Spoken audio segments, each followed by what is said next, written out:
Hola, GnGs. My name is Trekkw2ks, and welcome to another episode of Weekend Crypto, brought to you here on the Gentlemen of Crypto Network. If you don't know, the basic idea is I cover crypto-related news stories that happen between Friday and Sunday and pop them out Monday morning.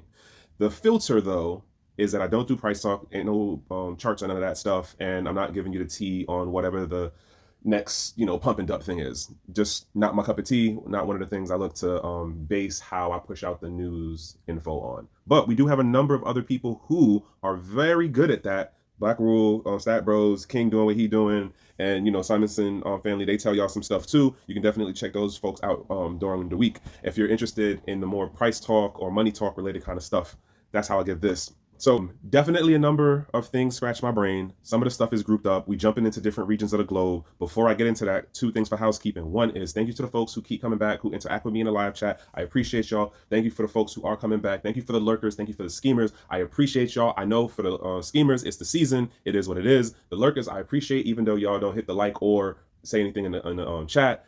At least I know what the numbers look like on the back end. So I appreciate y'all nonetheless. For the folks who are just discovering me, hey, hopefully I say something that gets you to think or at least question, because I'm not a CPA, I'm not a lawyer, and I'm not a financial advisor. Other thing to add as the last housekeeping is that this episode or this segment of what I do on the Weekend Crypto is brought to you by CJ the Smart Guy. He is a certified CPA. I just said the word certified twice. Anywho, but he's a CPA and he specifically focuses on crypto. The reason why I bring this up, not because I'm offering you financial advice, it is because if you've been listening to me for like the last how many weeks and months now, there's definitely a change of things happening with the IRS here in the States. If you are an American citizen or you are in this jurisdiction, you might want to start trying to find those resources. And in full disclosure, CJ is actually my CPA.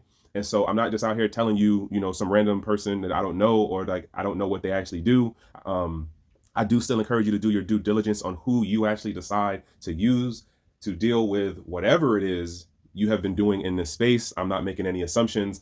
Other things to know, there's no kickback. There's no, referral link or none of that. The link for his link tree will be in the description for this. So y'all can reach out to him at your own, time and due. But again, I do encourage the due diligence in regards to who you actually pick as your person. I'm just throwing out my guy's name because hopefully it might be a resource for somebody. That way you have an idea of what a crypto CPA person who does taxes professionally and bookkeeping, you should have an idea of what they should talk and sound and be knowledgeable of. I promise you, it's a number of folks running around this place telling you they know about crypto because they're a regular tax person. But I'm gonna leave that horse alone and not beat it to death. Jump into these stories. Like I said, we're jumping into different regions of the world and a number of things is popping off in Asia. But we're gonna start with the States. So let's go.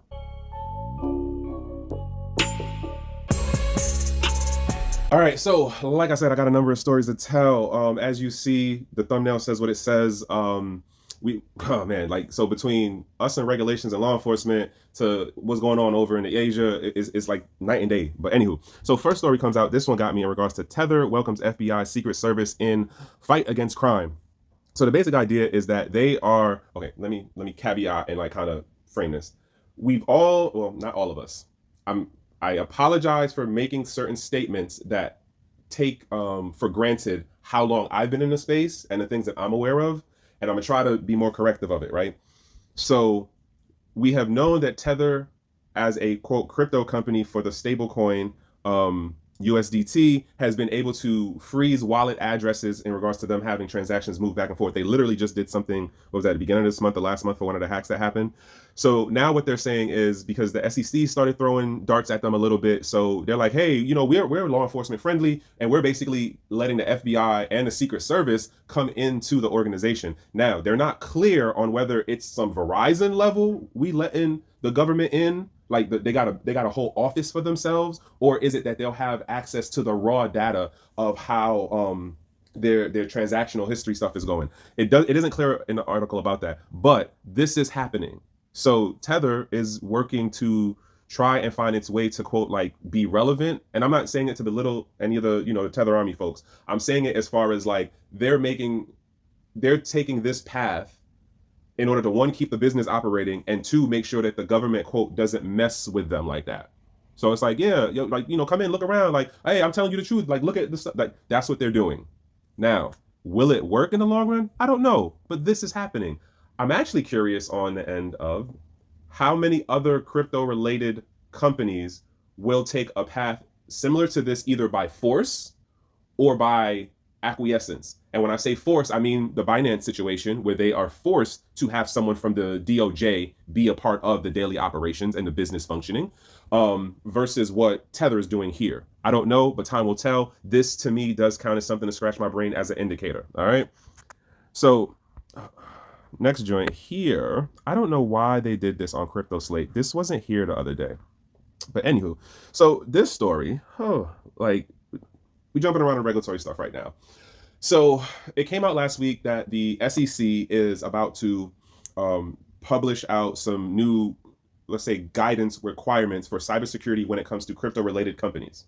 Because of the nature of how this space is so 24 hours instant connection, you can move 500,000 from one region of the globe to the other region of the globe. You can have a hack that literally liquidates millions in a matter of minutes, right? So they're like, well, we need to start coming up with more requirements and be more stringent and in people's asses at these crypto companies about their cybersecurity reports, meaning, hey, when something happens, you got to say something within 4 days, business days. So if shit happened on the weekend, if it happened on a holiday, But anywho, and then I forgot what the other requirement is.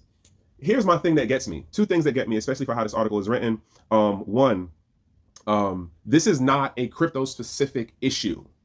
The lack of reporting and transparency on cyber threats and cyber leaks is not specifically a crypto issue.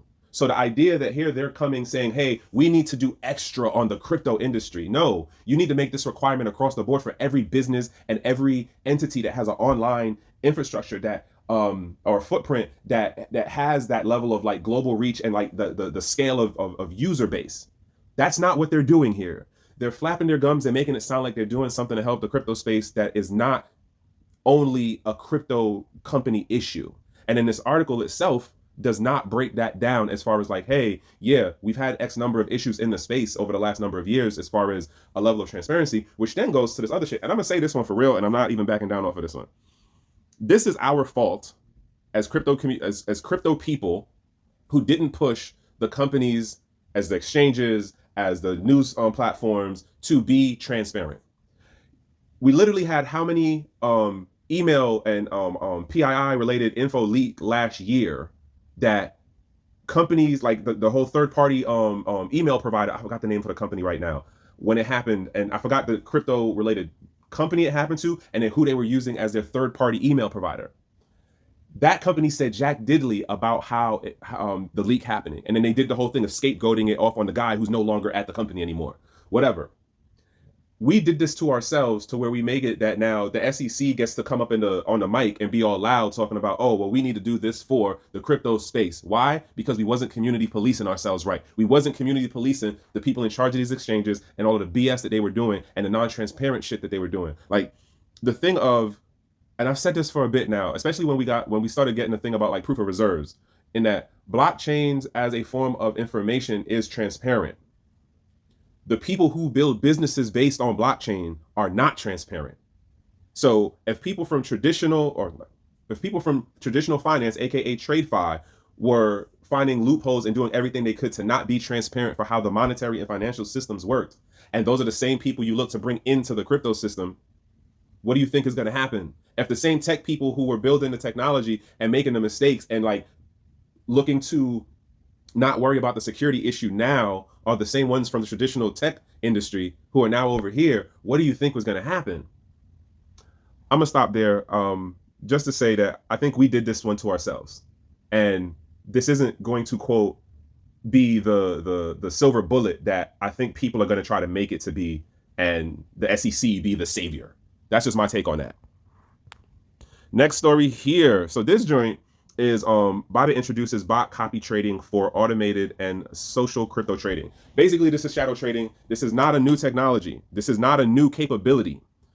The reason why I bring this up is because indicator of this. How many exchanges now offer you the ability, and they might call it something different. They might call it shadow trading, peer trading, bot trading. And you got to remember, what's the name of that website? Fukikura.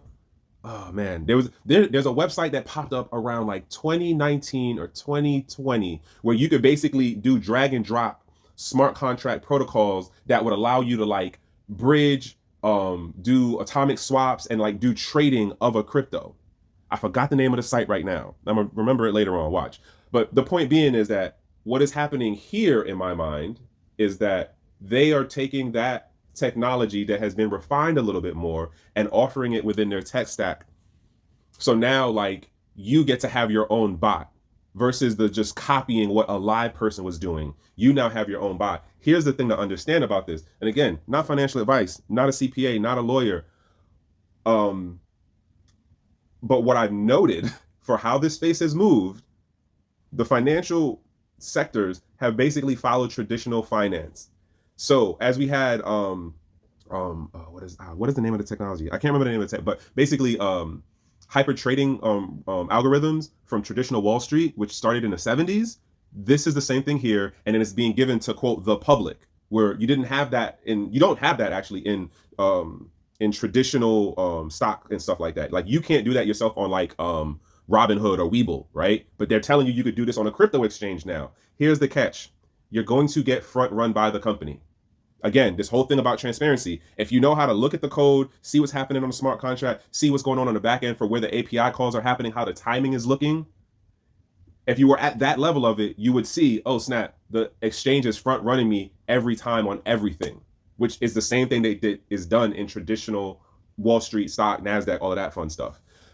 Again, I'm saying this as an indicator to, I wonder how many other exchanges are going to move in this direction as another like way of dovetailing the revenue stream, if that makes sense.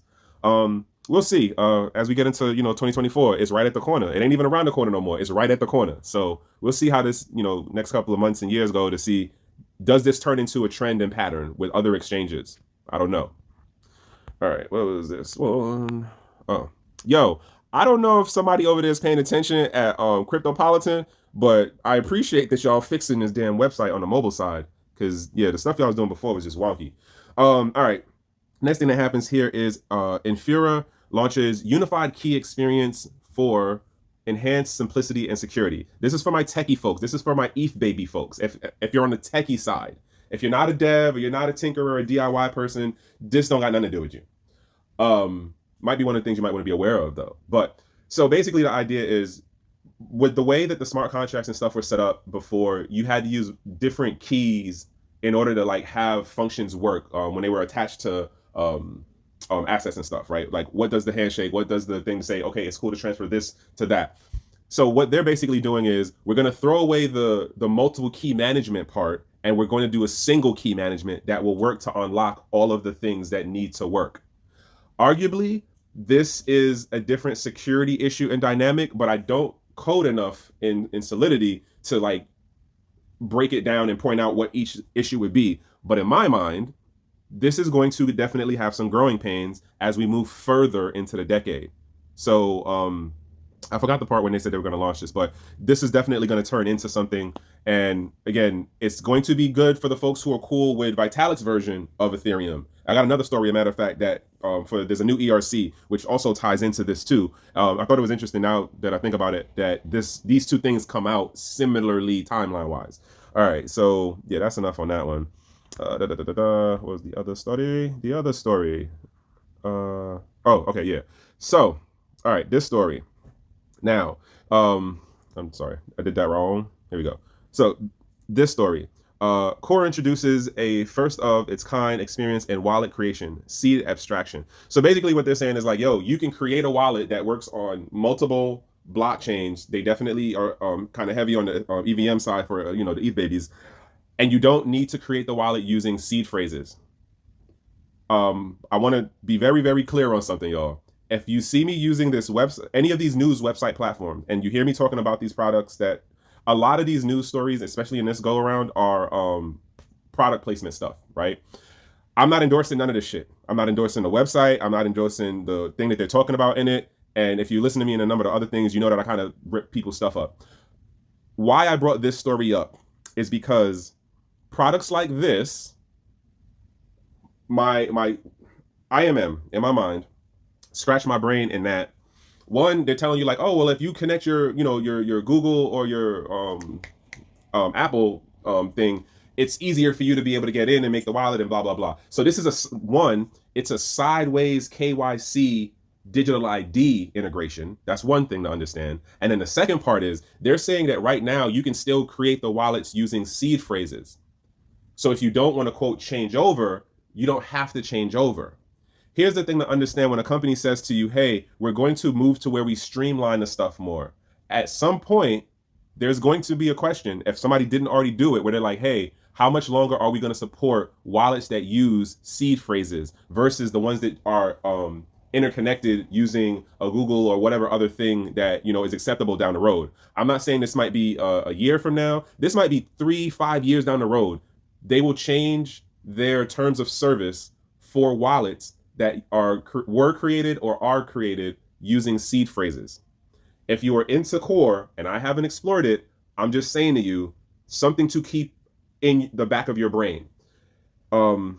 Indicator for in my mind, I think they're going to follow what a lot of the cloud-based online tech companies have been doing, or companies that offer online stuff. They'll sell you it on one idea, and then down the road, they change the terms of service, and then you lose functions and features or certain levels of access. In my mind, this might be something that happened here. We don't know. I don't know. Time will tell. We'll see how it plays out. But if you're a core person, you know, comments is open. Say something. I would appreciate to know a little bit more, you know? All right. So this next one, again, for the techie folks, this is the Ethereum's new ERC 3643. Now, I haven't been paying attention to, like, you know, the Ethereum talk like that as far as the dev side of the house. So I don't know how true this statement is about how it's being embraced by everyone. But I will say this, from a utility standpoint, yes, this new ERC does have a couple of functions that are seemingly on the surface cool, dope. You can do things like, basically it's the whole tokenization idea of real world things being tokenized, and then you can cap what is the solid number for it, or you can geo-lock the use of the token. Let me say that again. You can geo-lock the use of the token. For those of you who are a little bit more curious about this, link will be in the description. You can definitely dig down on this article. Do keep in mind, though, just because you see the article looking like this here now, it doesn't mean that it will be like when you go to the site. Sometimes they update stuff. Sometimes they take stuff down. I'm not speaking on behalf of any of these news sites that I'm using, but it is just something that I've noted where I've even seen stuff change while I was reading it.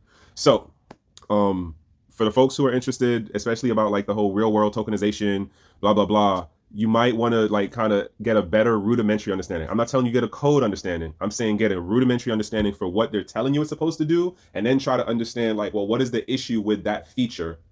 Because I think there was a trade-off here, and it doesn't get addressed in this article. That's the other thing to know. It doesn't get addressed in this article. So go on Twitter, go on Reddit, you know, do your due diligence, because this is going to be a game changer for the Ethereum community. Then the question is, how long before they start pushing it into the other chains? Because you know how they say monkey see, monkey do. Like, that is the tech industry. Don't think crypto is not the tech industry. All right, next one. What was this? Oh, U.S. government slaps 1.2 million penalty on San Francisco crypto exchange for violating the R state and U state sanctions. So here's the thing to understand about this story, because I've seen it I've seen it titled a couple of different ways, but it was funny how everyone used the same intro paragraph about how, what was it? What's the area again? So basically OFAC is like, hey, the name of the exchange is called Coinless. And OFAC was like, hey, you can't do business with people in this region. So it's the region that the U state is in, but it's a particular part of it. The funny part for how all of the articles went was like, in 2014, Crimea was blah, blah, blah. And then the R state came and did this. And it's like, but what does that actually have to do with the situation now? Because the sanctions list didn't exist back in 2014 for this area. The US didn't care about the area and what was going on with the people at the time. So it's one of those like, what are we doing here? So you come out of nowhere, and then you just say, hey, you folks over there who we didn't bother with before, you can't use crypto. Now, it sounds like, oh my God, a whole bunch of people just got limited from crypto and they're being disadvantaged. Or some folks might be like, well, no, it's a good thing that they're not allowing those folks over there to have access to be able to, you know, what, as they say, like launder money and stuff through. I'm not even going to run down that rabbit hole. here's the part of the story that scratches my brain is that when they actually break down the numbers of how many transactions happened, because I was looking at the number of like what the amount they had to pay back, and I was like, all right, 1 million.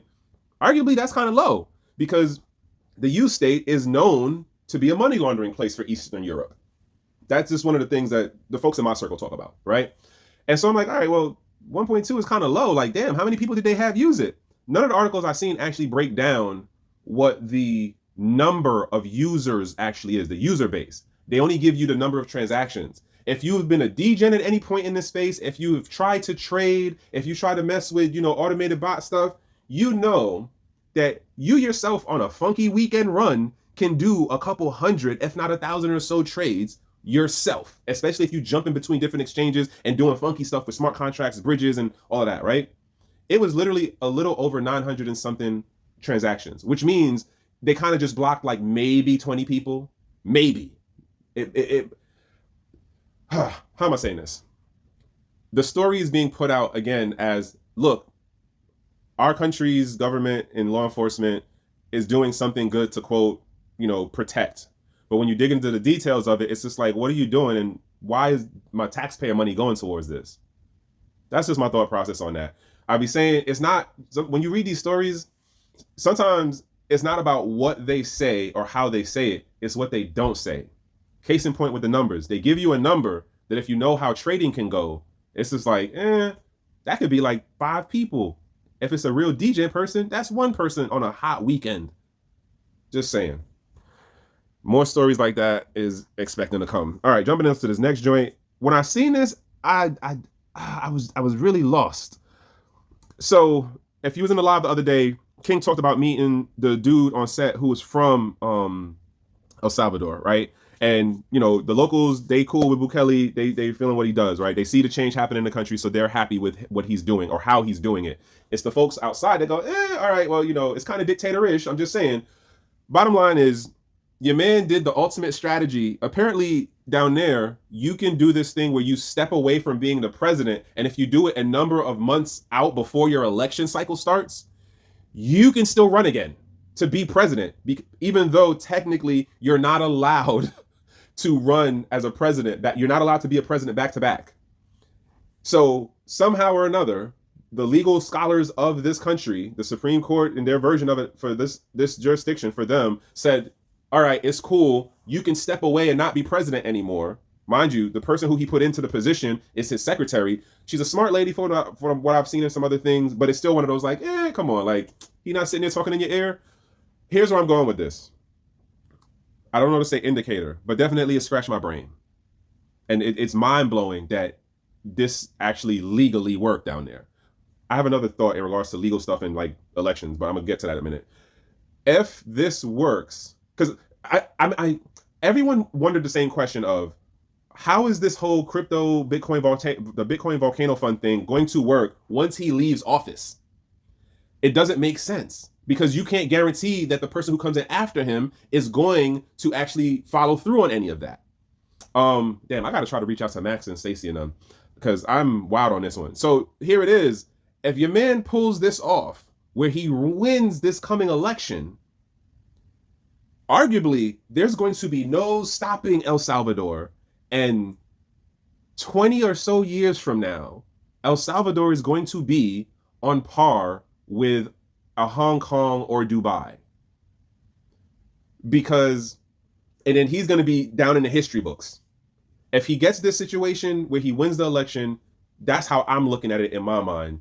It's just going to, for Central America, Latin America, even and larger, like, your man just officially just put his stamp on it, like, bong, this is me. I'm taking this whole region in a new direction. I'm going to be a major power point in this region for my country, even though it is, I don't know if to say it's the top 10 smallest countries or whatever for down there.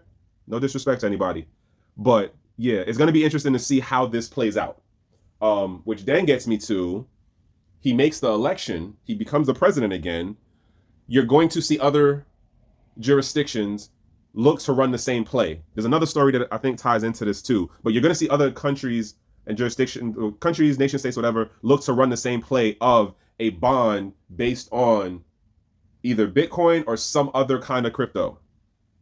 That I can see that part of it playing out that way. But time will tell who or if or when and all of that funness. All right, next joint.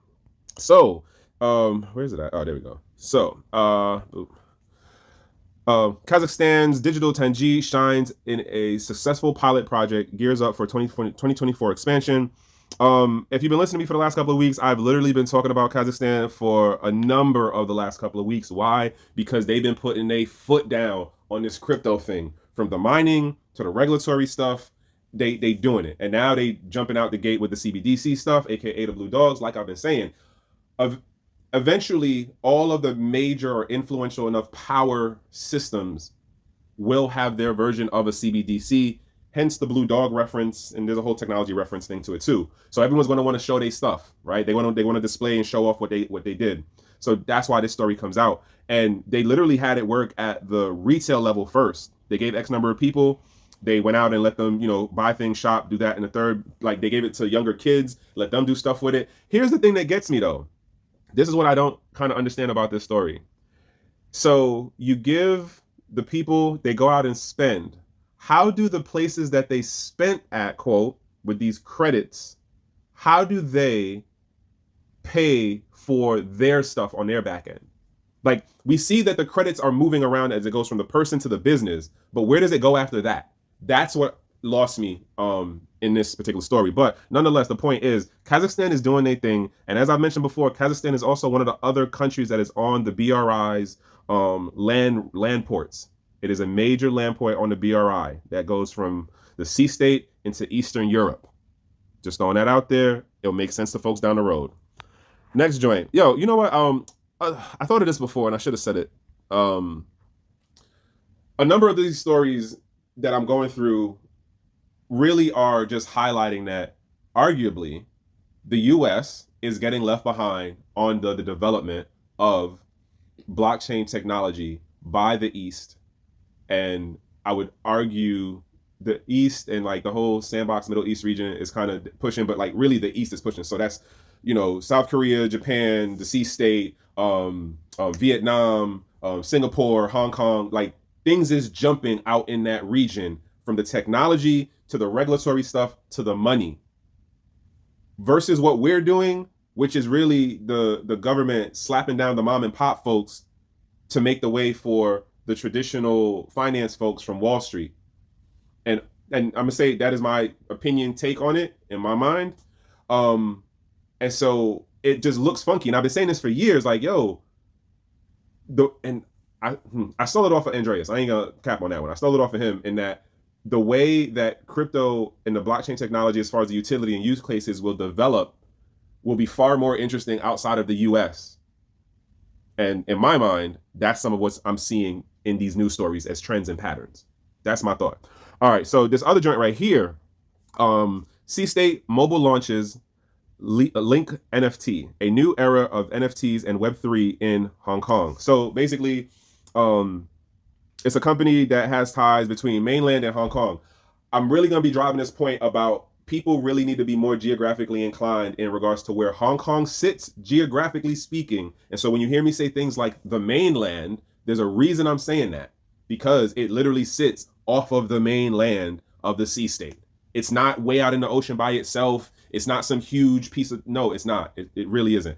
The point being is, I said this a couple weeks ago, what is it going to look like when you put precious metals, fiat, digital assets, because I'm gonna get into a bond story, things like NFTs and crypto, all in the same market space and in a sandbox, and then you let your people and other people external to you just, hey, do what y'all gonna do. Let's see how this works. That's literally what the sea state is doing with China right now. So you got this situation as far as this NFT thing, which also ties into this next story about the whole digital identity thing. Listen, like, there's another thought that I had about this digital identity thing in the way that the sea state is moving. So they're going to definitely, like, it's being pushed through Hong Kong for sure. It will be other partnership deals that work out with other friendly nation states that are along the BRI route. And I say this because that's what it looks like to me. where they're pushing the digital ID thing. This company, again, I'm not promoting the company itself. I'm not promoting. I'm talking about the product that they're looking to push, which works to be the pioneering technology behind digital identity, at least as far as how people can attach or claim ownership to things within the quote NFT realm, right? But this also connects into, and I'm not even going to run into this whole story. Just be aware this is going on over there. Jumping into this next story. Is this the one that has it? All right, no, that's not the one. But this story goes to this joint I told y'all about the other day. Again, the whole thing with the blue dog. They were going to look to see how does it work at the commercial level, which is the financial institutions. That's what happened here as far as the Bank of the Sea State and who's on the mainland. And then there's the bank that is in Hong Kong. They moved the commodity and it was a couple $1 million in value. And so, hey, guess what? They know they can do the quote small numbers in a secured environment. And now they let it out into a more little open, sandbox, Hong Kong. So now they're going to increase the volume of activity slowly but surely. Again, when I look at what is being done in that region, my question is, I'm looking at it going, what are the dark markets and gray markets that will develop because of how these technologies, these assets, these regulatory things and jurisdictions are being developed around, I don't even want to say trade points, but these hubs that are being created. Is going to look real different after 2025, definitely after 2030. But like, you can stand back now and see, like, they're putting the pieces together. What are we making over here, y'all? Like, somebody break it down to me, because I'm not seeing it the way I'm seeing it over there.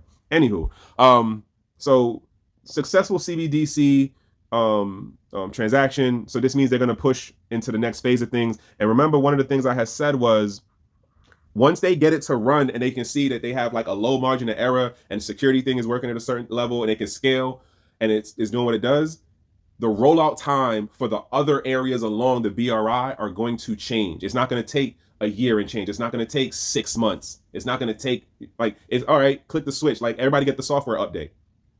That's what it's going to be at.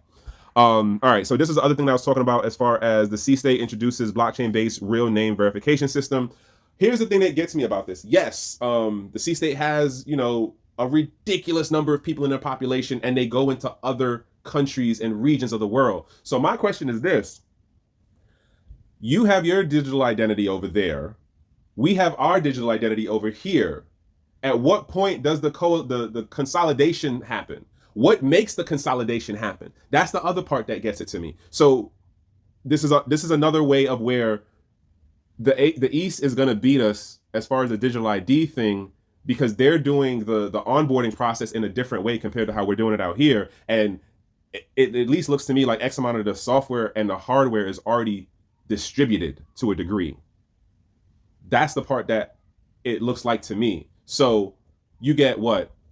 500,000 people in Taiwan that are ethnic from the Sea State. You get, let's say 20,000 people, not even 20,000, let's say 100,000 ethnic folks from the Sea State in Nigeria. You get another 20,000 in Lesotho. You get another 50,000 in South Africa, in Joburg, right?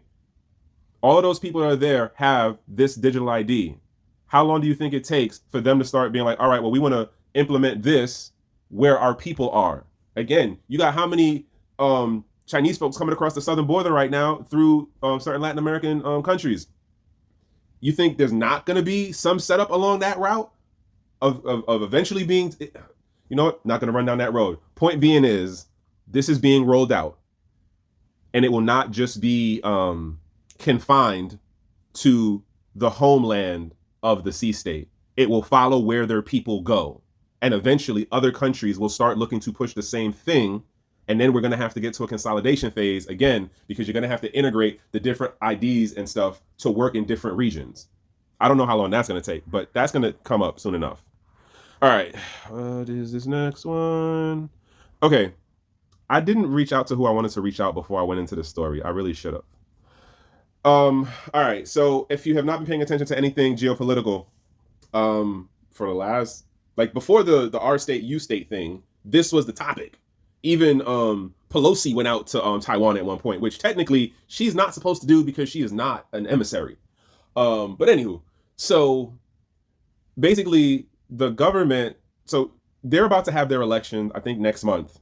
And the government is basically telling the folks, the people of Taiwan, hey, don't do any gambling. Don't bet on the election. Now, I used to do a job that allowed me to be in the presence of a lot of folks from the C state. And I've been in some other places too, right?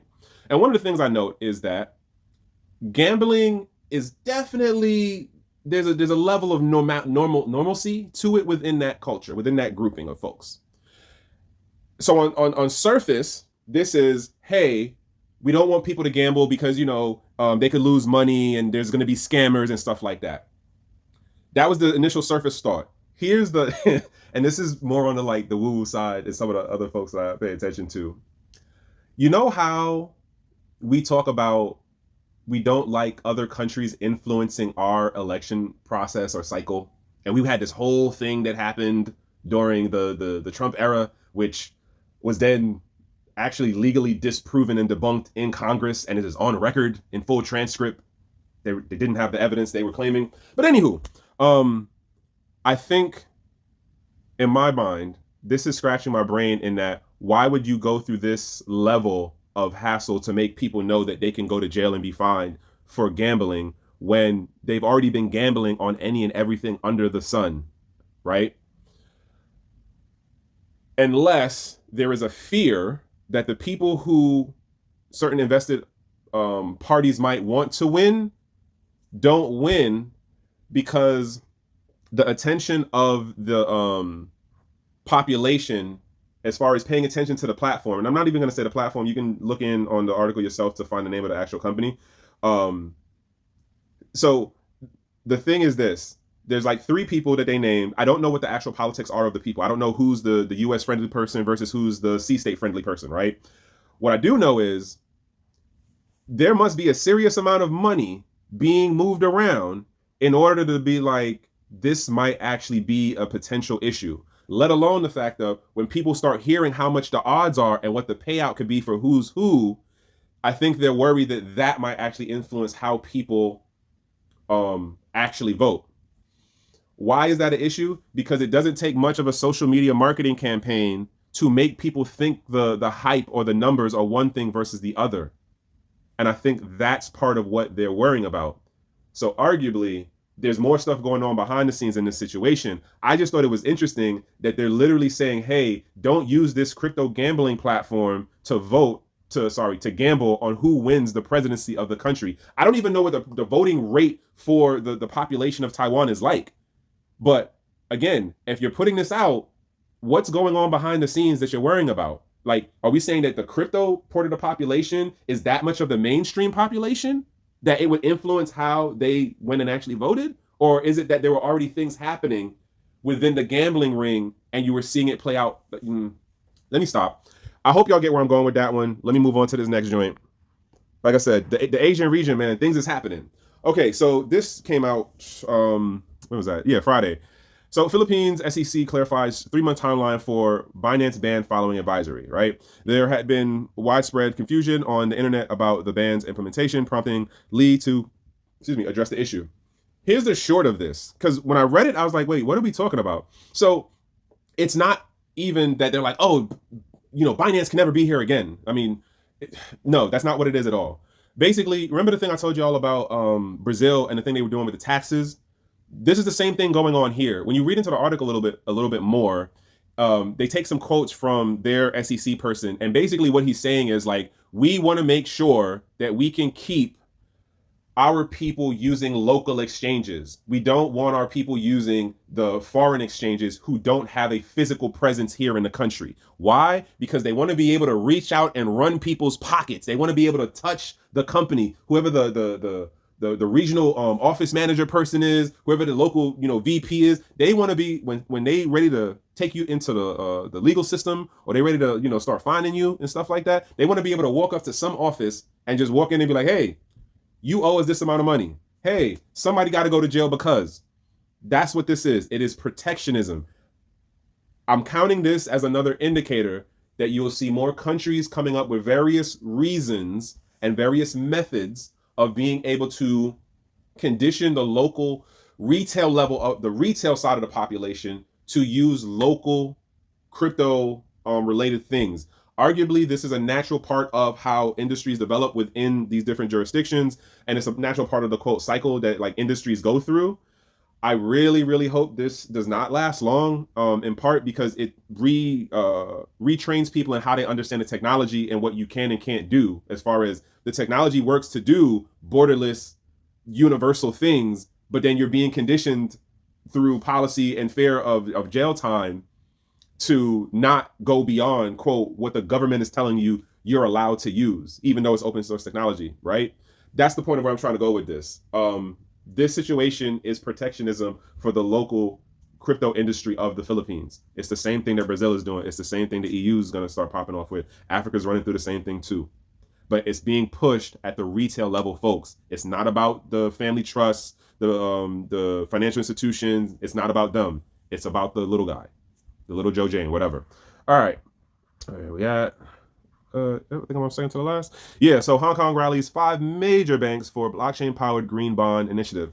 Remember what I just said? When I saw this one, I don't know who's watching who. I don't know if somebody in Hong Kong was watching Maximum and Bukele, or if Bukele knew what was going on down there.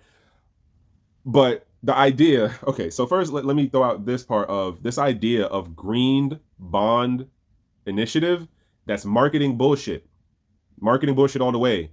They're literally trying to say that the bonds are green energy because they're using a type of blockchain. Based on how this article explains it, it doesn't even sound like it's actually a blockchain to me, but that's just my thought process. Also, other thing to bring up, it's a couple other things to bring up because I just remember some house cleaning stuff as I get to this close. Isn't this the same technology that Reggie Milton has a patent on in 2 different countries? That's what it sounds like to me. And if you knew about Veritasium back when he was doing the gold stuff, where you could like tokenize the gold, and he funded, there was a guy who did real estate that he funded like a rehabbing of a house on using the whole tokenization thing. Reggie was ahead on the whole real world asset tokenization thing. I'm just going to say that point blank. So now you have this situation playing out where Hong Kong, in combination with the mainland, is working to push this thing of green bonds. This is going to be pushed at the, the higher money level folks.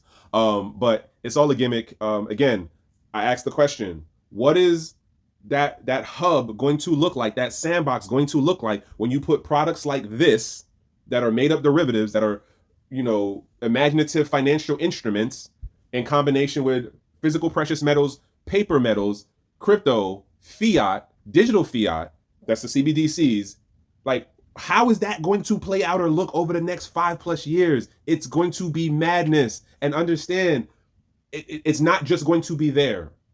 It's going to be in the African countries. I don't know who's going to catch it first, but definitely I see that happening there. And the same thing with the sandbox. Europe is in its own little whatever. I don't see them moving the way that things are popping right now in Hong Kong. Literally, 3-4 stories are all in that region is popping out there. I don't know what else to say. All right, where we at? So, Bank of South Korea, central bank governor urges action on CBDCs. So, I seen this story actually pop up a couple of times, and it was captioned two or three different ways. The one or two of the stories went and focused on the stablecoins, and then this story and another 2 stories focused on the CBDC stuff. So, the basic idea is this. The central bank person is like, hey, we need to start working on our CBDC. We need to get our blue dog in the pony show. That is the new landscape for the financial realm, okay?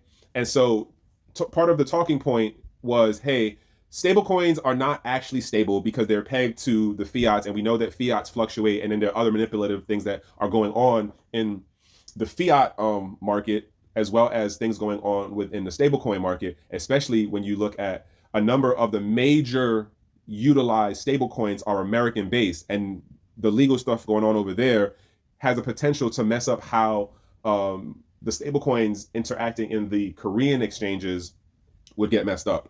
And so it's like, we can't control that. We need to have our blue dog that we control, aka the CBDC. And so they don't want the utility of stable coins within the South Korean financial system to grow beyond crypto, because they can't control it, quote, regulate it the way that they can with the regular fiat, as well as what they would be able to do with CBDCs. That's the bottom line of this story. Again, we're talking about protectionism. This is literally an argument in how he feels they need to protect their financial system, which is really hilarious because X amount of their stuff is just in following what the US does. Like Japan and US have a very crazy relationship. Japan, US, and South Korea, as far as how their financial realm works, is very, very wow when you dig into like the history of their stuff. But nonetheless, I'm not beating the horse on that. I'm just pointing out it's another example of protectionism. It's another example of these different countries and regions are looking to move on their on getting their blue dog in the pony show. Okay. Well, blue dog in the dog show, really. Other thing to note, I had said this, I think, a week or two ago. There's literally a website that tracks 130 something different CBDC projects. Mind you, there's nearly 200 different countries in the world. There's about 130 of them that have tried, are trying, and are planning to try their version of a CBDC. That website tracks it. I forgot the name for the website. You can go back in the description, I think from last week, or it might have been the one before, that it has it in there. And you can see the link for that if you're interested in seeing what's going on, where, who's doing what. I don't like how they break down what the technology stack is behind it and like who's actually doing it, whether it's the government itself or they're outsourcing the development or the management. But for the most part, it's one of the most comprehensive websites I've seen out about that right now. Nonetheless, yeah, that is the last one there, ladies and gentlemen. And so coming to the close of house cleaning. Again, this episode is brought to you by CJ the Smart Guy. He is a certified crypto CPA. I'm not saying this to you as financial advice or as a CPA myself or a lawyer. I'm just throwing this out as a resource for some of you folks who may be out there doing things in the crypto space and think that just saying, oh, I had a boating accident is going to not, is going to stop the IRS and other folks from being able to touch you. Other thing to note, earlier this year, the IRS literally won a case that says they can go through and collect your financial records if they are investigating someone else and they see that you have a financial connection with them and they don't have to tell you about it. Your bank don't even got to tell you neither. That just happened this year. And 2 years back, the FBI went and arguably raided safety deposits boxes in a California bank. And they still won that case. They ain't have to give nothing back. So my point being is, do your due diligence and research. Understand the landscape is changing. The regulatory stuff is coming down heavy.